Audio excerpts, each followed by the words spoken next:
오늘 주제는 그리스도가 드러나기까지라는 주제를 가지고 성경을 읽어가면서 이렇게 함께 나누도록 하겠습니다.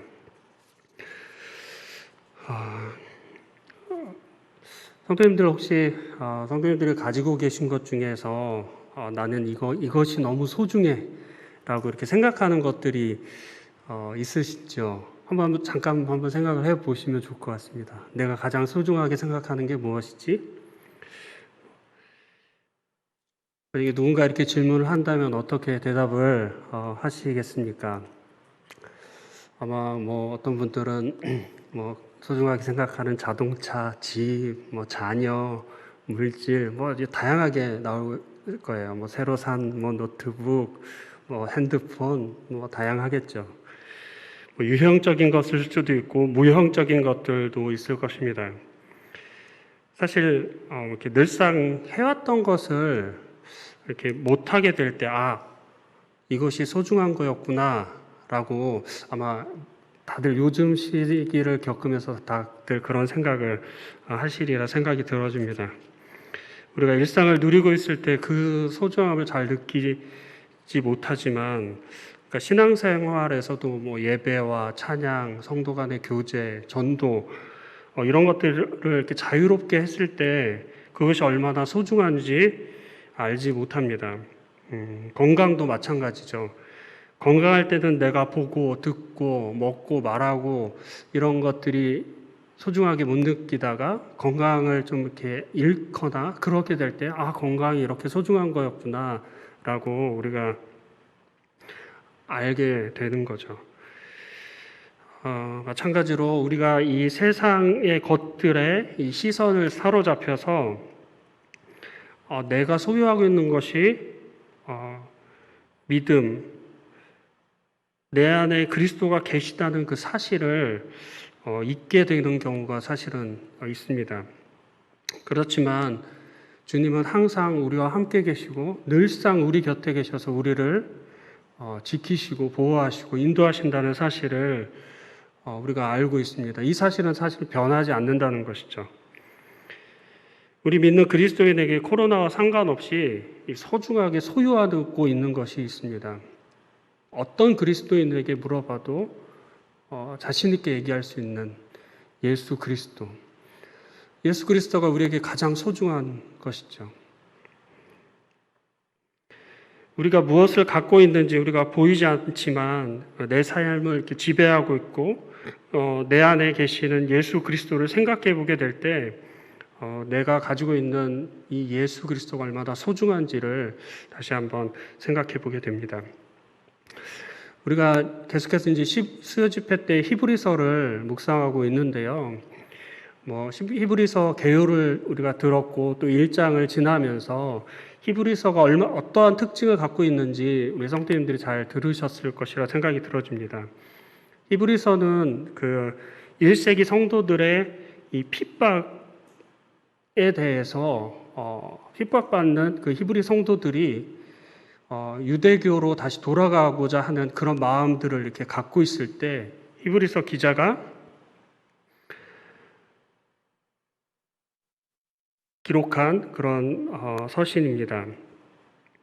그들이 소유하고 있는 이 예수 그리스도의 가치를 소중하게 생각하지 않고 배교하고 배도하는 그런 상황들이 발생했습니다.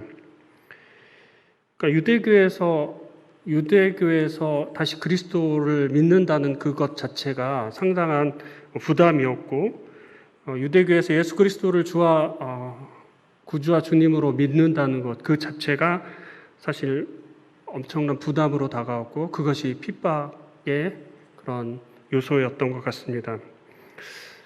만약에 우리 시대에 지금 시대에 이런 핍박이 우리한테 있을 때 만약 강단에서 어떻게 메시지가 전해질까 저는 좀 그렇게 생각을 해봤어요.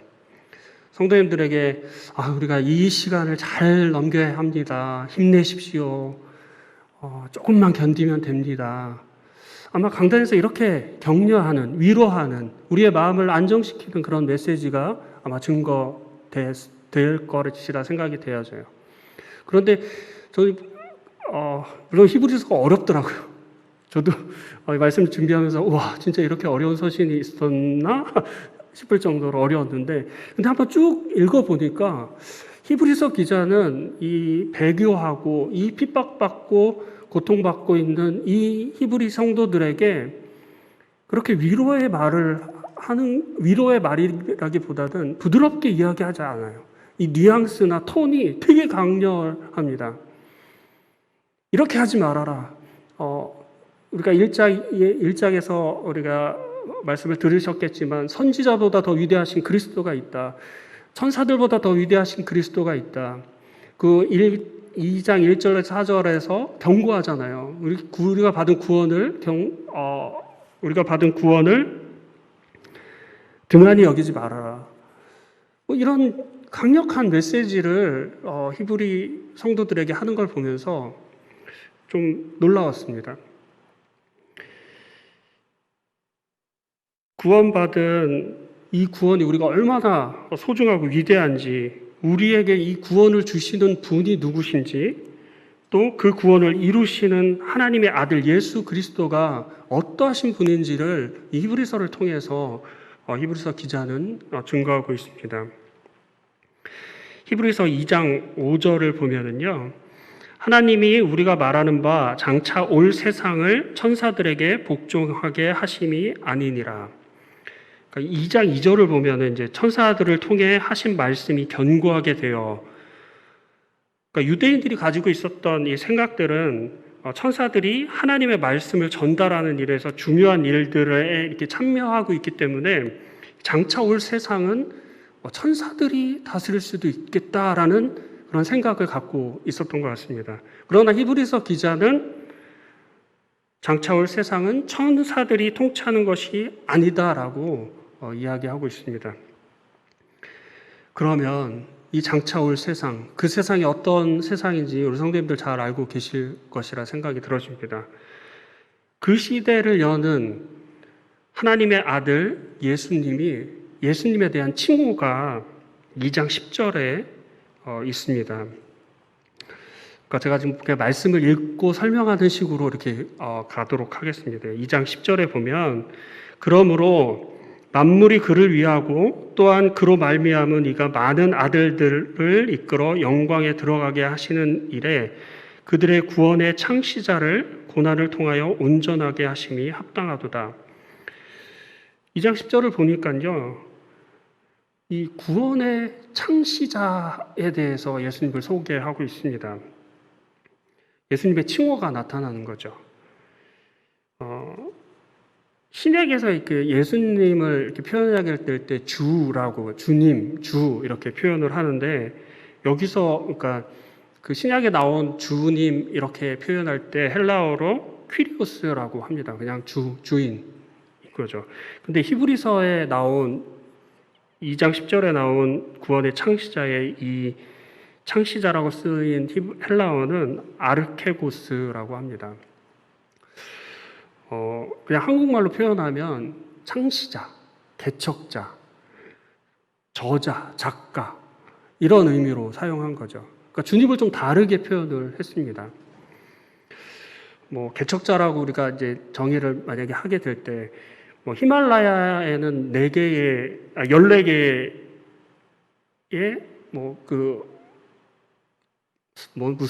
뭐죠? 14개의 봉우리가 있다고 하더라고요. 그래서 많은 사람들이 그 14개의 봉우리를 완좌하기 위해서 많은 노력들을 하고 있습니다. 코리안 루트의 개척자 누구 산악인 이렇게 하면서 이제 뉴스에 나오기도 하죠. 에베레스트, K2, 칸첸중가, 로체, 마칼루 여러 14개의 그 봉우리가 있습니다. 내가 이 루트를 통해서 내가 내 이름을 가지고 이 산을 정복해 보겠다. 내가 이 산을 개척하겠다. 이 루트를 개척하겠다. 그런 마음으로 등산인가요? 네, 등반을 합니다. 또 어떠한 그 특별한 사명감을 갖고 내가 어떤 분야에 이 탁월한 개척자가 되기 위해서 그 개척의 길을 가는 사람들도 있습니다. 자신의 생각을 갖고 자신의 전 생애를 이렇게 드리는, 일생을 바치는 그런 사람들이 있습니다. 우리 그런 사람들을 개척자라고 하죠. 근데 여기 말씀에 나오는 이 구원의 개척자는 예수 그리스도 한 분밖에 없다는 겁니다. 구원의 창시자이신 우리 주님은 인류에게 필요한 구원의 길을 걸어가신 구원의 개척자이셨던 겁니다. 요한복음 14장 6절에 보면 예수께서 이르시되 내가 곧 길이다 라고 말씀을 하셨습니다. 주님은 구원의 길을 앞장서서 가셔서 그 길을 개척하셨습니다. 그 길을 인간에게 열어주셨습니다. 근데 그 개척의 길을 어떻게 가셨는지 2장 10절에 보면은 고난을 통하여 온전하게 하심이 합당하도다라고 이렇게 표현이 되어 있습니다. 구원의 창시자는 독특한 방법으로 길을 열었습니다. 그것이 뭐냐면 말씀으로 한 게 아니에요. 그러니까 직접 체험을 통해서 개척자의 길을 걸어가셨습니다. 그러니까 구원의 사역을 천사들에게 맡길 수 없었기 때문입니다. 천사의 본성을 입은 것이 아니라 인간의 본성을 입으시고 사람이 되셔서 고난을 받으셨습니다. 십자가에서 나무에 달려서 저주를 받으시고 창조주께서 죽임을 당하시는 그러한 이해할 수 없는 방식으로 구원의 개척자가 되셨습니다. 히브리서 기자는 그 시편 8편 4절 6절의 말씀을 이 6절 7절 8절을 통해 인용을 합니다. 시편 이제 8편은 너무나 잘 아는 시편이죠. 시죠. 6절 7절 8절을 읽겠습니다. 그러나 누구인가가 어디에서 증언하여 이르되 사람이 무엇이기에 주께서 그를 생각하시며 인자가 무엇이기에 주께서 그를 돌보시나이까. 그를 잠시 동안 천사보다 못하게 하시며 영광과 존귀로 관을 씌우시며 만물을 그 발 아래 복종하게 하셨느니라 하셨으니 만물로 그에게 복종하게 하셨은즉 복종하지 않은 것이 하나도 없어야 하겠으나 지금 우리가 만물이 아직 그에게 복종하고 있는 것을 보지 못하고. 이 시편의 말씀을 인정하면서 이 인간의 위험에 대해서, 인간이 어떠한 자라는 것에 대해서 히브리서 기자는 이야기하고 있습니다. 이 인간은요, 그 하나님의 최상의 그 총애를 받는 그러한 자로 창조가 되었습니다. 그러한 피조물이었다는 거죠. 하나님께서 인간을 창조하실 때 그냥 말로 툭 창조하신 것이 아니라 하나님의 형상대로 우리를 사실 창조하셨죠. 하나님은 이 말씀대로 사람을 생각하셨습니다. 그리고 사람을 돌보셨습니다. 특별한 권리를 가진 그러한 존재로 우리를 창조하셨습니다. 잠깐 동안, 그러니까 시편의 8편을 보면 우리 이 인자를, 이 사람을 하나님보다 잠깐 못하게 하셨다라고 이렇게 표현을 하고 있습니다. 저는 그 부분 보면서 사람을 하나님 그렇게 만드셨구나, 그렇게 여겨주셨구나. 하나님보다 우리를 잠깐 못한 그러한 존재로 창조하셨구나. 감사가 됐습니다. 또 독특한 위엄을 가진 존재로 우리를 창조하셨다는 것입니다. 그리고 영광과 존귀로 관이 씌워졌다라고 이야기하고 있습니다. 아무런 경쟁자가 없는 그러한 통치권을 사실 인간에게 부여했다는 거죠. 그러나 너무나도 아쉬운 것은 하나님께서 인간을 이렇게 생각하시고 우리에게 이러한 통치권을 주시고 이러한 특권을 주셨는데 인간은 그 특권을 지켜내지가 못했습니다. 사단으로부터 인해서 죄의 꾀임에 넘어갔고 죄악에 빠지게 됐죠. 물론 이제 이 죄로 인해서 말씀에 나와 있는 대로 만물이 아직 그에게 복종하고 있는 것을 보지 못하는 상황이지만 첫째 아담은 실패했지만 둘째 아담을 통해서 장차 올 세상에는 그렇게 될 것입니다. 저는 이 말씀을, 이 시편 말씀과 이 히브리서 말씀을 보면서 하나님께서 인생을, 사람을, 그리고 나를, 그리고 우리 성도님들을 생각하셨다라는 이 단어가 제 마음속에 되게 큰 감동으로 다가왔습니다. 그러니까 제가 받은 이 감동을 어떻게 말로, 단어로 표현해야 할까?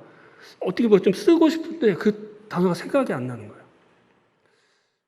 그냥 이 말씀을 묵상하면서 하나님이 나를 이렇게 생각하시는데 나는 어떻게 감사하다라고 내가 표현해야 될까? 그 생각을 하니까 너무 마음에 진짜 큰 감동이 찾아왔습니다. 하나님 우리를 생각하고 계시고 성도님들의 각자의 삶에서 어떻게 살지, 어떻게 생활할지 생각하고 계신다는 거죠. 그래서 내가 너 생각하고 있어. 여기 어떻게 할지 내가 다 생각하고 있어. 또 어떤 대통령이 만약에 와서 내가 누구님 잘 생각하고 있습니다. 이런 말을 들으면 얼마나 힘이 날까요? 근데 창조하신 그 창조주께서, 하나님께서 나를 생각하고 계신다는 그 말이 너무나 저에게 큰 감동으로 다가왔습니다.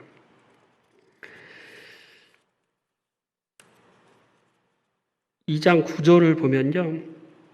오직 우리가 천사들보다 잠시 동안 못하게 하심을 입은 자 곧 죽음의 고난을 받으심으로 말미암아 영광과 존귀로 관을 쓰신 예수를 보니 이를 행하심은 하나님의 은혜로 말미암아 모든 사람을 위하여 죽음을 맛보려 하심이라. 여기서 영광과 존귀로 관을 쓰신 예수를 보니, 그러니까 우리가 세상에 많은 것들이 참 보입니다. 많이 보이죠. 좋은 차 한번 딱 지나가면 우와 이렇게 돼요. 그리고 뉴스에 어떤 좋은 여행지, 맛있는 음식 이런 것들이 나오면 우와 하게 돼요. 근데 히브리서 기자는 영광과 존귀로 관을 쓰신 예수를 보라고 이야기하고 있습니다. 우리가 사실 바라봐야 될 것, 그것은 예수 그리스도이라는 거죠. 영광과 존귀로 관 쓰신 예수님을 우리가 바라봐야 될 것입니다. 고난받으시는 이 구원의 창시자이신 예수님께서는 인류를 위한 하나님의 목적을 너무나도 잘 알고 계셨습니다. 2장 10절에 보니까 많은 아들들을 이끌어 영광에 들어가게 하시는 일을 하시기 위하셨습니다. 구원의 이 개척자로서 우리를 하나님의 보좌 앞으로 이끌어 가시기 위해서 죽음이라는 이 아주 고통스러운, 아주 힘든 이 경험을 견디셨습니다. 구원의 창시자이신 그리스도는 고난을 경험하심으로 구원을 완성하셨습니다. 2장 11절을 보면 거룩하게 하시는 이와 거룩하게 함을 입은 자들이 다 한 근원에서 난지라 그러므로 형제라 부르시기를 부끄러워하지 아니하시고, 여기에 이제 말씀을 보니까요, 거룩하게 하시는 이는 제가 보니까 하나님이신 것 같아요. 근데 거룩하게 함을 입은 자들은 누가 봐도 죄인인 우리인 것 같아요. 허물과 죄로 죽은, 그리고 하나님과 원수된 우리가 한 근원에서 났다고, 또 그리고 형제라 부르기를 부끄러워하지 않는다고. 이 말씀이, 저도 이 히브리서 말씀을 이렇게 한 구절 한 구절 이렇게 묵상하다 보니까 너무나 놀랍더라고요. 결코 이거는 그냥 우리가 지금 구원받고 하나님을 알고 이런 생활에 이제 익숙해지다 보니까 우리가 받은 구원이 어떻게 보면 당연한 거고 어떤 감동이라든지 이런 것들이 없다 보니까 이런 말씀을 다시 한번 이렇게 대하게 될 때 그 감동이 사실 이렇게 다가오게 되더라고요. 결코 형제가 될 수 없는 하나님과 우리를 형제로, 하나님의 아들 예수 그리스도와 우리를 형제로 삼아 주셨다는 것이 얼마나 놀라운 일인지. 사실 뭐 형제지간에도 조금 뭐 이렇게 좀 어떻게 하면 좀 부끄러울 때 있잖아요. 같이 나왔는데 옷 이상하게 입고 나온다든지, 아니면 뭐 이렇게 콧물이라든지 뭐 이런 거 묻히고 나오면 창피할 때고 있고 막 사실 그렇잖아요. 근데 하나님 우리가 어떠하든지 우리가 거룩함을 입었기 때문에 하나님이 우리를 부끄러워하지 않으시고 우리를 형제라 부르시기를 부끄러워하지 않으시는 이 모습을 볼 때, 이 말씀을 대할 때 감사가 됩니다. 거룩이라는 것을 생각해 보게 될 때 구약의 율법은 사실 부정한 것에 거룩한 것이 부정한 것을 이렇게 닿으면 거룩한 것도 부정하게 되잖아요. 온전한 것도 부정하게 되고. 근데 예수님을 통해서 그 방법들이 사실은 이렇게 바뀌는 그런 율법의 어떤 그런 원리들이 율법을 폐하시는, 제 기준에서는 약간 폐한다라는 느낌이 드는데요. 혈루증 앓는 여인을 우리가 기억하게 될 때 혈루증을 앓는 여인은 부정한 자였잖아요. 근데 예수님은 거룩하신 분이었고요. 예수님을 만집니다. 옷자락을 만집니다. 근데 사실 둘 다 부정하게 돼야 되는데 그 한 여인은, 혈루증 앓는 여인은 거룩하게 돼요. 나음을 입어요. 너가 구원을 받았다. 그리고 뭐 아까 전에 이제 사무실에서 어떤 형제님하고 계속 뭐 그런 이야기들을 나누었는데, 그 눈먼 소경도 예수님이 눈에다 진흙을 일겨 바르시잖아요. 부정한 그러한 자에게 손을 대시면 사실 그럼 예수님도 부정해져야 되는데, 뭐 그런 걸 생각해 보면서 예수님의 이 놀라운 사역, 그리고 예수님이 사실 우리의 이 죄가 되셔서 십자가에서, 사실 그 죄가 되셔서 십자가에서 죽으셨잖아요. 뭐 그런 것을 생각해 보면서 예수님의 이 구원의 창시자라는 이 단어가, 구원의 개척자라는 이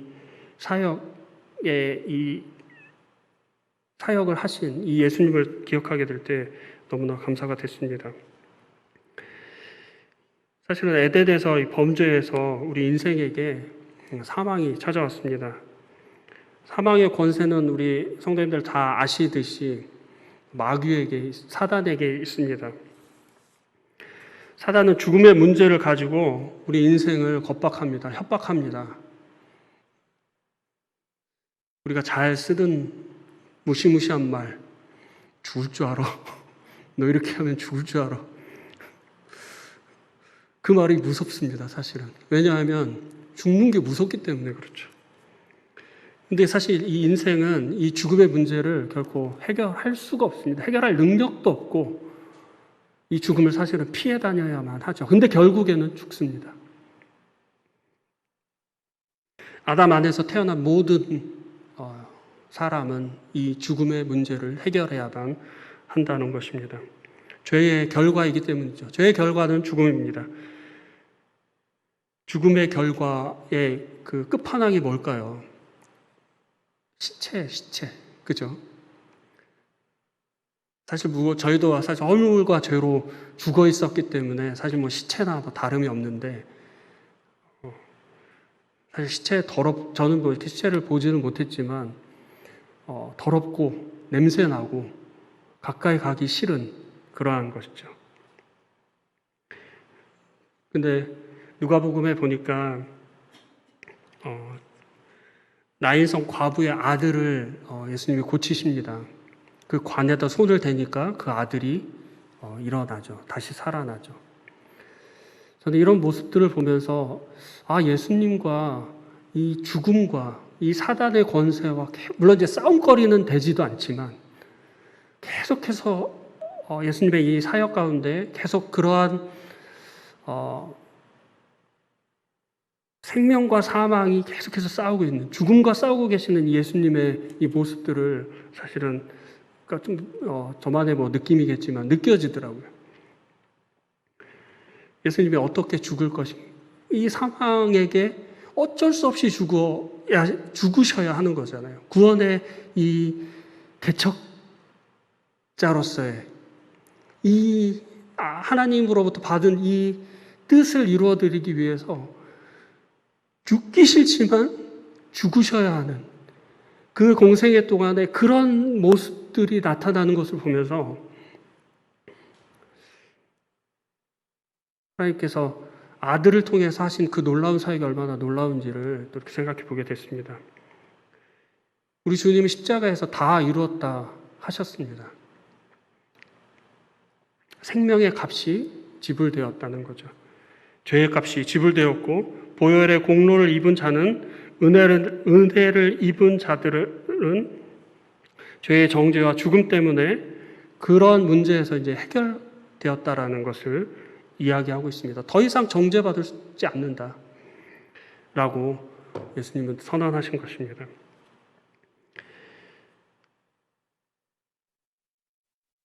죽음을 통해서 죽음을 이기셨어요. 우리 주님이 죽음을 통해서 또 부활하셔서 사망을 이기셨습니다.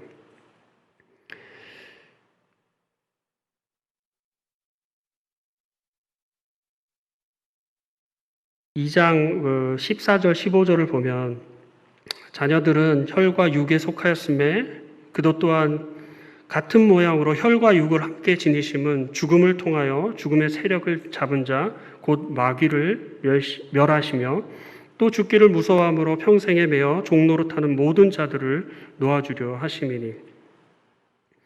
히브리서 서신을 읽는 초대교회 성도들은 이 죽음이라는 것을 두려워했을 것입니다.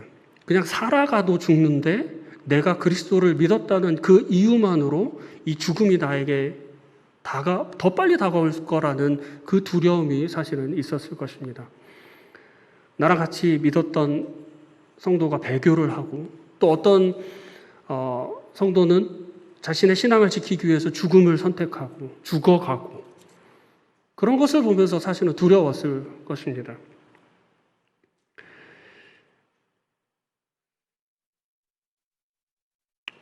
죽음이라는 거 사실 저도 그렇게 깊게 생각해 보지는 않았습니다. 잘 살겠지, 잘 살아갈 거야, 건강하게 잘 살고 싶다라는 생각은 많이 하지만 며칠 전에 저희 자매가 수박을 이렇게 잘 다듬어서 잘 보관하고 그냥 남은 쪼가리 하나를 입에 쏙 넣었는데 그게 기도로 탁 넘어간 거예요. 근데 저희 가족은 아무도 몰랐어요. 혼자 막 발버둥을 친 거예요. 숨이 안 쉬어지니까. 그래서 자매가 하는 말이, 이 죽음이라는 것이 너무나 두려웠다고. 갑작스럽게 이렇게 찾아올 것만 같았던 이 죽음이 너무나 두려웠다라고 이야기를 하더라고요. 그리고 죽음이 멀리에 있는 것이 아닌 것 같다고. 쉽게 나에게 찾아올 수도 있겠구나, 라고 저에게 이야기를 하는 것이었습니다. 그러면서 아이들에게 많이 좀 친절하게 이야기를 하더라고요. 사단은요, 이 죽음이라는 이 공포, 이 두려움을 사실 무기로 계속 사용해 왔습니다. 그 죽음을 이렇게 움켜쥐고 있으니까 어느 누구도 그거에 대해서, 그 죽음에 대해서 대적하지 못했죠, 인류는. 그렇지만 우리 주님은 그 죽음을 이기셨습니다. 죽음에 두려워하는 그것에 종노릇하는 우리 인생을 구원하셨습니다. 구원하셨을 뿐만 아니라 우리를 마침내 하나님의 영광 안으로 이끌어 주셨습니다. 에덴 밖에 살았던 인생이 그 영광 안으로 들어와서 하나님의 진정한 아름다움을 발견하게 하시고 삶의 목적과 의미를, 그리고 사람이 사람으로서 참되게 살아가는 그 삶의 방법과 원리들을 알게 해주셨습니다. 그분이 예수 그리스도이십니다. 제사장이신 거죠. 17절하고 18절을 보면 그러므로 그가 범사에 형제들과 같이 되심이 마땅하도다. 이는 하나님의 일에 자비하고 신실한 대제사장이 되어 백성의 죄를 속량하려 하심이라. 그가 시험을 받아 고난을 당하셨은즉 시험 받는 자들을 능히 도우실 수 있느니라. 우리에게는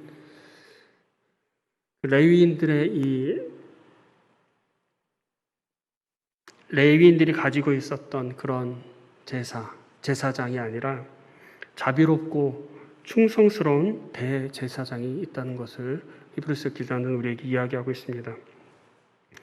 스스로 대제사장이 되신 우리 예수님께서 우리를 위해 죽으시고 고난을 받으시고 시험을 받으셔서 우리 인생을, 우리 사람을, 그리고 나를 구원해 주셨다는 것입니다. 죄인인 나를 부끄러워하지 않으시고 형제라, 그리고 사랑하는 형제라고 부르시기를 부끄럽게 생각하지 않으시고 또 위대한 구원, 이 큰 구원을 우리에게 주셨습니다. 근데 히브리서 성도들은 이 큰 구원을, 이 너무나 놀라운 구원을 너무나도 가볍게 여겼던 것 같습니다. 예수님은 사실 우리가 소중하게 생각하는 이 예수님은 지금 우리와 함께 하고 계십니다. 지금 이 자리에도 또 우리 성도님들의 각자의 삶에서 함께 하고 계신다는 거죠. 근데 우리 예수님은 모든 시험을 받으신, 모든 고난을 받으신 분이시라는 거죠. 우리의 삶에서 기도할 힘도 없고, 내가 어떻게 살아야 될지, 내 앞에 이 놓여진 수많은 문제들, 정말 벽과 같은 해결되지 않는, 정말 내가 고통이라고 생각하는 이런 것들이 내 앞에 있을 때, 과연 하나님, 우리 주님 계시는 걸까? 이것이 해결되지 않아서 매일매일 이 고통 속에서 밤을 지새우고, 그럼에도 이 문제는 해결되지 않을 때 과연 하나님은 어디에 계실까? 이런 문제들을 사실 우리는 기도 속에서, 우리의 어떤 교제 속에서 이렇게 나타나게 됩니다. 물론 속마음으로 이렇게 하시는 분들도 계시겠지만 우리는 이런 고통의 문제를 다 갖고 살아가고 있습니다.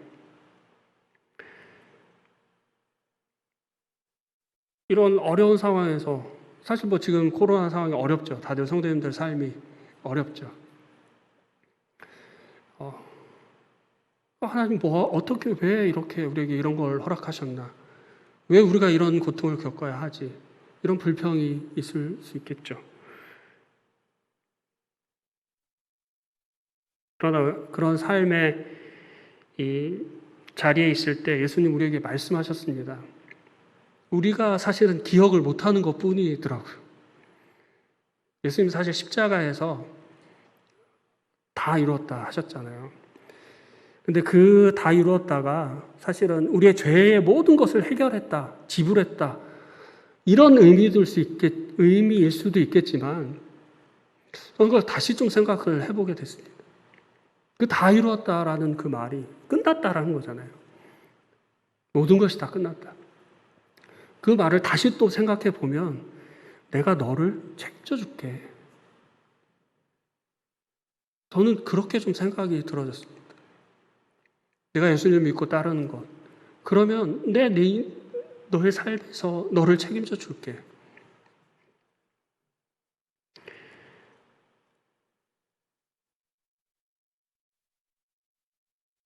사실 그렇지 않습니까? 우리의 삶을 지금 되돌아보면 우리가 다 이뤘다는 그 말을 믿었을 때 하나님께서 우리의 삶을 다 책임지셨다라는 거죠.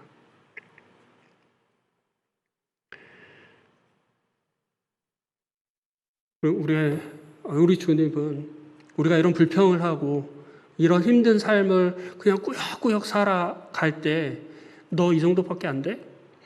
너 그렇게밖에 안 살아? 내가 어떻게 해서 너를 위해서 죽어줬는데 이렇게 해서 막 윽박 지르시는 그런 분이 아니시더라고요.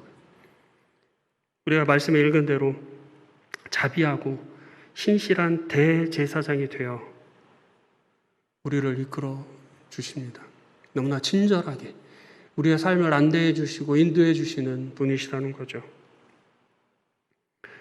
참고 또 참고 우리가 아무리 불평을 해도 우리를 참으시고 우리를 오래 기다려 주시는 겸손하신 예수님을 바라보게 됩니다. 저는 마지막으로 그 히브리서 8장 1절을 읽고 마치도록 하려고 합니다. 히브리서 8장 1절은요, 제가 읽겠습니다. 지금 우리가 하는 말의 요점은 이러한 대제사장이 우리에게 있다는 것이라. 우리는 이 그리스도를 드러내야 될 것 같습니다. 우리에게 있는 이 대제사장이신 예수 그리스도를 따라가고 표현되었듯이 자비하고 신실하신 이 대제사장을 우리가 나타내야 될 것입니다. 그 그리스도께서 우리와 함께 하시고 그 주님이 우리에게 있습니다. 그 주님을 기억하시면서 우리 하루하루의 삶을 잘 살아내셨으면 좋겠습니다. 이상으로 준비된 말씀을 마치도록 하겠습니다. 감사합니다.